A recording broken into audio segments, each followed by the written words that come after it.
Hello and welcome to the Roundtable. We'll analyze key global issues of the week and their meanings with two experts. We have Dr. Kim Hana, Professor of International Studies at Sohang University. Welcome. Thanks for having me again. We also have Dr. Choi Hyun-jin, Professor of Political Science at Kyung University. Welcome to the Roundtable, Professor Choi. Thanks, I'm glad to join the roundtable. Now we are seeing an emblem which is related to the issue we are going to discuss today. Professor Kim, can you guess what it is? I believe it's the emblem of the United Nations. All right. The emblem of the United Nations depicts a world map surrounded by a pair of olive branches. Professor Choi, what does the olive branch mean?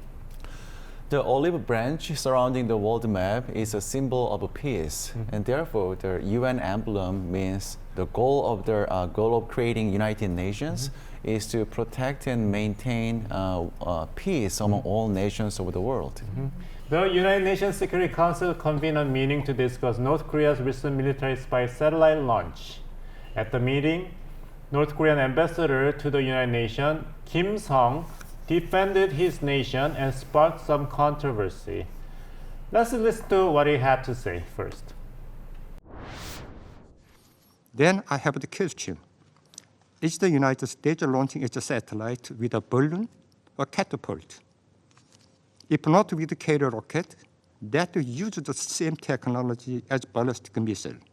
UN Security Council repeats its abnormal and abstract practice of the making issue of the DPRK's satellite launch early. Ambassador Kim of North Korea dismissed criticism against Pyongyang, asking Washington if the United States launches satellites with a catapult or balloon, if not with a carrier rocket that uses the same technology as ballistic missiles. Professor Choi, what do you make of Ambassador Sung's defense? North Korea first violated a non-proliferation treaty by developing illegal nuclear weapons. So they now have a number of nuclear warheads. And at the same time, they are under UN Security Council sanctions. So this sanction prohibits any activity related to ballistic missile technology. And therefore, if North Korea launches satellite missile, and then it is a clear violation of international law. And therefore, North Korea is not allowed to do any activities which are related to ballistic missile technology. So the case of South Korea and the case of North Korea are completely different. Right. Because North Korea is under the sanctions of the United Nations Security Council Resolution 1874. Then either North Korea gets out of the United Nations or North Korea has obligations to abide by the resolution. Yes, right? It is. Yeah. It was China's turn to take over the rotating presidency of the UNSC for November. Presided over by China, the latest session failed to produce any action or resolution condemning North Korea. Professor Kim, what happened or what did not happen at the UNSC meeting? So Russia and China are covering for North Korea in terms of launching a spy satellite. And the UN Security Council consists of 5 permanent members and 10 non-permanent members. And the 5 permanent members include the United States, United Kingdom, France, Russia, and China. And they have a significant amount of power because they have the ability to veto any resolution. And all 5 members need to approve of a resolution in order for it to be passed. So in that sense, the permanent members, or the P5 as they're called, have a lot of power. P5 means permanent 5. Permanent 5, yes. With the veto power, China and Russia have blocked UNSC moves to impose additional sanctions on North Korea. Professor Choi, so isn't this one of the reasons why the rest of the world is calling for major reform of the United Nations Security Council for its lack of efficacy? Yes. Let's just say someone committed a crime, such as a murder, okay? And everyone knows who did it, right? But if there's no trial for this crime, is this murderer innocent or guilty? Yeah, it is up to Nobody, right? So is it even possible to punish this murder? You know, it's a very difficult situation, right? Right. So this is happening at the UN Security Council right now. Okay, everyone knows that Russia invaded Ukraine, right? But however, there is no trial for this violation of international law because Russia itself is one of the chief judges in the UN Security Council. And therefore, it is hard to or impossible to punish Russia for this violation of law. 2021, there was a military coup d'etat in Myanmar. Okay, and at the time, there was an international call for some humanitarian intervention, but the UN Security Council was not able to move at the time because of the veto power of China. And today, in the case of Hamas-Israel war, the UN cannot make any humanitarian intervention or effective move to prevent or stop this ongoing war. And therefore, there is a growing criticism of the UN Security Council. And right now, competition between China and the United States is intensifying, such as just like the Cold War in the past between the United States and Russia. So at the time during the Cold War, the UN Security Council was almost paralyzed because of superpower competition. But now we are approaching to the very similar situation, and therefore we call it a new Cold War. And therefore, I am really worried about some possibility that the UN Security Council will be paralyzed once again. Professor Kim, we have heard what Professor Che say of the United Nations Security Council. Then, is there any hope left or usefulness left for the United Nations Security Council to justify its existence? Yeah, so there are some concerns related to the UN Security Council right now, but you know the United Nations holds a General Assembly meeting every year. But the Security Council plays a much more bigger role when it comes to the decision-making process of the United Nations. The UN Security Council is the sole organization that can make legally binding decisions over UN member countries. And when it comes to international conflict, the UN is able to carry out an investigation which can recommend mediation and settlement. And it can also decide to dispatch military forces and implement economic sanctions towards aggressors. And along with the General Assembly, the UN Security Council plays a role in electing judges for the International Court of Justice. When the Korean War broke out in 1950, the UN Security Council decided that it was North Korea's invasion of South Korea and sent in UN troops. And even now, every year, the UNSC will renew a resolution towards North Korea for its nuclear attacks that started since 2006. I see.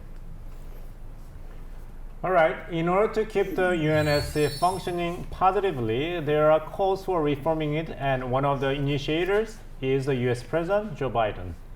Last year and this year, President Biden proposed to overhaul the Security Council and increase its efficacy. Professor Che, can you think of any game-changing major reforms that the United Nations Security Council may need to implement? Yes, President Joe Biden proposed a reform of Security Council during his speech at the UN General Assembly about 2 months ago. And he proposed to make Security Council more representative and also inclusive, and saying that it's time to add more permanent and also non-permanent members to the Security Council. He also said that it's time to restrict the P5, the veto power, to a rare and extraordinary situation. But unfortunately, he didn't really specify what those situations are. International community is discussing how to reform the Security Council. So some people say that we may add Germany, Japan, South Africa, India, or Brazil to our new permanent members. But it's not easy to give new members a veto power, just like P5. And therefore, I think this limiting the veto power will be really difficult. And also the process of deciding who will be the new permanent member is extremely difficult process. And for example, China may object to the addition of Japan and also India, because these two countries are regional rivals of China. And also, even if we introduce a new amendment to the UN Charter, we still need approval of the 2/3 of the whole General Assembly members and the approval of all P5 countries. And therefore, I think it is unlikely to make a reform of a Security Council in the near future. So it sounds like that you are very doubtful that this proposal will be actually implemented. Right, so this can be implemented in the limited way. For example, we may introduce new permanent members, maybe 4 or 5. But however, I guess these new permanent members will not have the same veto power like P5. I see. So Kim, any good ideas to help save United Nations Security Council? Well, first, I completely agree with Professor Choi in that it's going to be very hard to make some major reforms. Minor reforms might be possible, but major reforms would require, as Professor Choi mentioned, adding more permanent Security Council members. But that would require the approval of the P5, and the P5 is very unlikely to want to limit their own power, and that would prevent their own vested interests. And also, there's a group called the Uniting for Consensus, which is nicknamed the Coffee Club.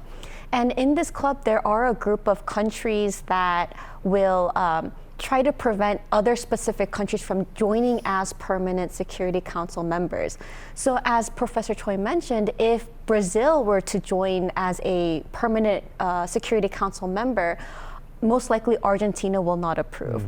If Japan was joined as one of the permanent members as a representative of the Asia region, then China won't approve. So in many ways, it's going to be very difficult to have major reforms. I see. For nearly 8 decades since its creation in 1945, the UNSC retains the same 5 permanent members. But it also has 10 non-permanent members that are elected for 2-year terms by the General Assembly every year. South Korea will serve as one of the 10 non-permanent members for the term of 2024 and 2025. Professor Kim, for our viewers, could you explain what does it mean for a country to be a non-permanent member? So as I mentioned earlier, there are 10 non-permanent members in the UN Security Council, and they often serve 2-year terms, and they're often voted in by the General Assembly, indicating that they need to have good relations with a majority of the countries in the UN. And if since South Korea will be joining next year for a 2-year term, South Korea will have the opportunity to participate not only in global discussions related to issues that are happening all over the world, but also issues related to the region and issues related specifically to Korea. So we can imagine that South Korea will be participating heavily in issues related to North Korea and nuclear development. Now, the thing about the non-permanent members is that they don't have voting power. And so the most they can do is to participate actively and hopefully influence the decision-making process.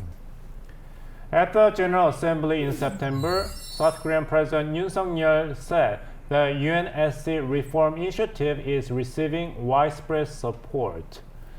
Professor Choi, what is the South Korea's official position regarding the reform of UNSC?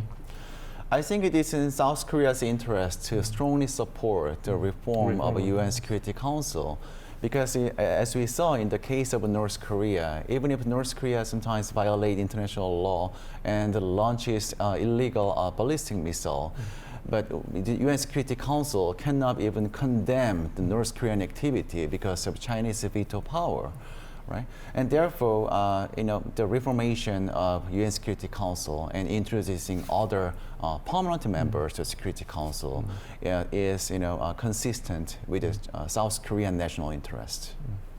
Professor Kim? Yeah, I completely agree. And as you mentioned, President Yoon has stated that there's widespread support. So there's a general consensus that reform is needed, but it's a question of in which direction are reforms going to take place.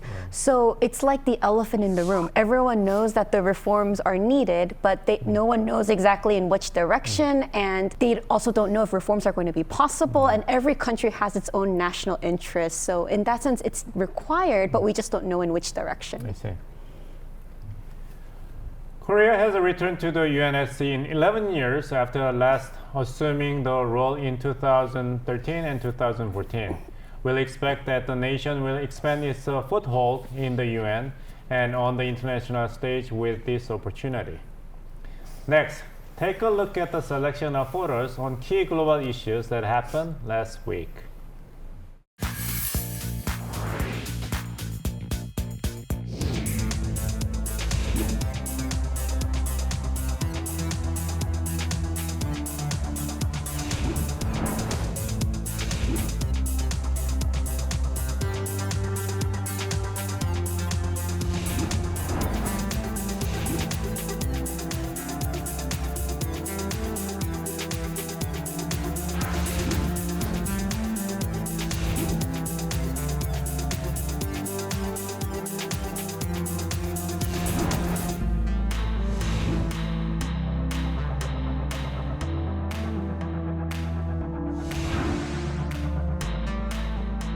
A wide variety of events hit the headlines last week. Professor Che, among those photos, which one is most impressive to you? I'd like to choose the North Korean one. So Kim Jong-un and Kim Joo-hae. My favorite photo is the passing of Dr. Henry Kissinger. I'm mournful for his death, but he has been such a fixture on the international relations as a scholar and a practitioner.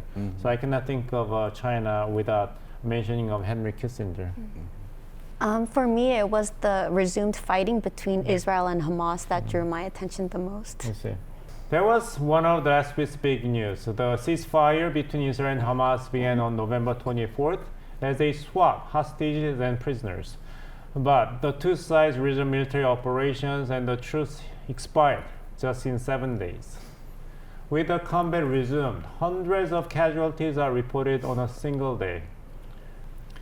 Professor Kim, there was some hope that ceasefire would last and there might be a peace achieved between Israel and Hamas, but the hope was quickly dashed.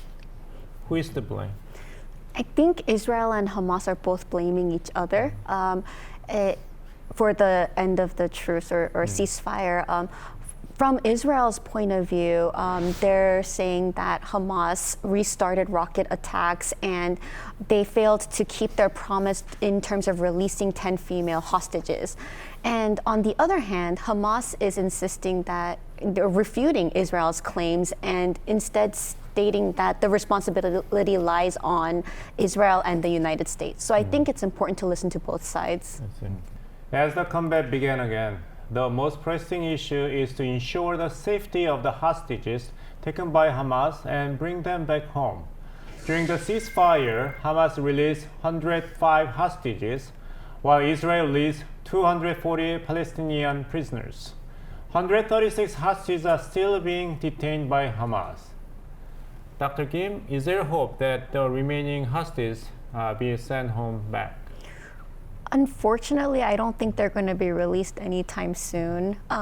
Since Israel has resumed attacks on Hamas, Hamas is very unlikely to release the hostages, especially because once Hamas releases the hostages, Hamas loses its bargaining card that could potentially lead to negotiations for another ceasefire.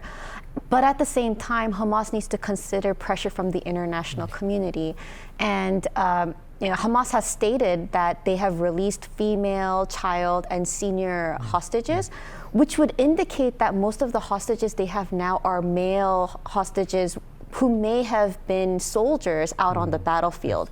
So if they release these hostages, from Hamas's point of view, they might be conscripted again and sent back out to the battlefield again. And so that's too much of a risk for Hamas at this point. I see.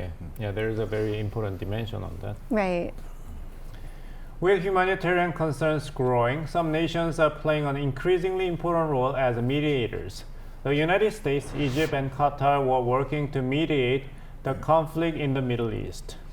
Professor Choi, what are the some mechanisms that these countries can play to persuade Hamas to send more hostages back home? Yes, you mentioned there are three mediators, the Qatar, the Egypt, and the United States. Yes. But I think out of these three, the Qatar was the key player. So Qatar is hosting some high officials of Hamas. So some political leaders of Hamas are living in Qatar right now. So also there is some overseas office of Hamas in Doha, the capital city of Qatar. And therefore, those Hamas office in Doha was playing as a communication channel between Hamas and also United States. I see.